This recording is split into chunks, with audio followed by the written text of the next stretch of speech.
Madame la ministre, monsieur le rapporteur, chers collègues, d'où je viens, d'un coin des Alpes et de la Provence, l'eau est bien plus qu'une ressource. C'est un trésor, parfois une malédiction, toujours une conquête. Marcel Pagnol, dans Jean de Florette émanant des sources, nous a raconté comment un simple filet d'eau pouvait être un enjeu de pouvoir, de vie et de mort. Il nous a montré que dans nos terres arides, l'eau ne coule pas de source, si je puis dire, elle se mérite. Nos ancêtres l'avaient bien compris, bien avant nous. Dans les Alpes, la Provence et sur la Côte d'Azur, ils ont bâti un patrimoine hydraulique exceptionnel pour capter et dompter cette ressource précieuse. L'aqueduc de Fréjus, construit par les Romains, a cheminé l'eau sur plus de 40 km. Le canal de Carpentras, creusé au XVIIe siècle, a permis d'irriguer la plaine du comtat de Venessin. Le canal de Provence, immense projet du XIXe siècle, alimente en eau potable et agricole l'ensemble de notre région. Les barrages de Serponçon, de Bimont, de Sainte-Croix, autant d'ouvrages majeurs qui garantissent notre approvisionnement et nous protègent plus que jamais des sécheresses.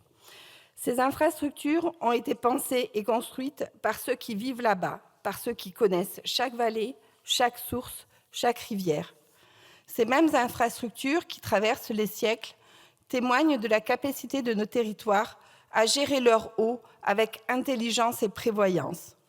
Mais aujourd'hui, cette gestion locale et pragmatique a été mise à mal par des décisions prises sans tenir compte des réalités de terrain. Depuis la loi NOTRe du 7 août 2015, les communes ont été contraintes de transférer leurs compétences en matière d'eau et d'assainissement aux intercommunalités. Si l'objectif affiché était la mutualisation et l'efficacité, la réalité a souvent été tout autre. Éloignement des décisions, perte de savoir-faire communal, augmentation des coûts et complexification administrative. Pire encore, ce système a instauré une injustice flagrante. Les communes qui avaient investi et bien géré leur réseau devaient désormais financer celles qui n'avaient rien anticipé au travers de leur intercommunalité. Face aux critiques et aux blocages, plusieurs lois sont venues assouplir ce transfert. La loi du 3 août 2018 a repoussé l'échéance au 1er janvier 2026 pour les communes réunissant une minorité de blocage. Et la loi Engagement et Proximité de 2019 a permis aux intercommunalités de déléguer la gestion de l'eau à des syndicats existants. Mais ces ajustements ont été insuffisants. C'est pourquoi cette proposition de loi adoptée par le Sénat et en discussion à l'Assemblée nationale entend rétablir une logique plus respectueuse des territoires. Son article 1er met fin au transfert obligatoire pour les communes qui n'ont pas encore cédé leurs compétences, et elles sont encore 18%, et loin de remettre en cause la mutualisation, cette réforme la rend facultative et donc plus adaptée aux réalités locales.